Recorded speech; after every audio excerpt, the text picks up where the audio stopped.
Alors, donc, cultiver nos trésors, cette section se consacre en fait au processus de la construction identitaire culturelle de nos enfants. Les parents doivent faire ce travail en fait avec les enfants.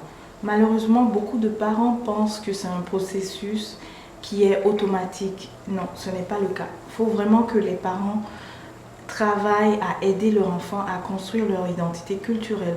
Et c'est cela que je nomme le fait de cultiver nos trésors. Comme je disais, ce n'est pas un processus automatique, même si on vit à Kama, c'est-à-dire sur le continent africain, ce n'est pas un processus qui se fait de façon automatique. Et aussi, pourquoi ce sujet est important? Pourquoi ce concept est important? Parce qu'en fait, si les parents ne font rien, on voit les conséquences désastreuses lorsqu'ils grandissent surtout au niveau culturel. Et le culturel affecte les enfants à un point où ça affecte également l'estime, ça affecte vraiment la conception qu'ils ont d'eux-mêmes. Et c'est un élément très très très très important dans l'éducation. D'ailleurs, parlant de l'estime, ça m'amène à parler de ce processus en fait. Bon oui, j'ai dit que cultiver nos trésors, c'est l'idée que les enfants vont construire leur identité culturelle au fur et à mesure qu'ils grandissent. Mais maintenant, c'est quoi? Par quelle étape passe ce processus? Eh bien, ce processus passe par principalement, je crois qu'aujourd'hui je vais parler de 3 à 4 étapes.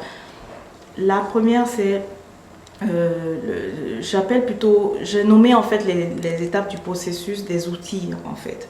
Donc les parents peuvent intervenir avec différents outils. Ils ont les outils psychologiques. Voilà pourquoi je parlais de l'estime de soi. Les outils psychologiques dont l'estime de soi fait partie. Il y a des exercices, il y a toutes sortes de choses, des jeux en fait à faire avec eux pour les aider à avoir une bonne estime d'eux-mêmes. Et c'est important qu'on le fasse parce que si on ne le fait pas, on va voir des conséquences désastreuses. Pourquoi? Parce que la société actuelle ne renvoie pas un bon message de la perception du kamite, c'est-à-dire du noir, de lui-même. Donc ne laissez pas la société ou les médias le faire, faites-le, aidez-les à avoir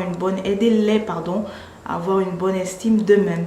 Donc voilà, j'ai parlé des outils psychologiques. Ensuite, il y a l'outil historique. Dans l'outil historique, je parle d'un élément très important qui est, on va utiliser l'histoire en fait pour les aider à s'identifier. Donc à s'identifier à des modèles positifs. Donc par exemple, on a la notion des héros. J'ai déjà fait une vidéo sur ça avec la sœur Yenaya. Je vous invite à l'écouter si vous ne l'avez pas écouté encore.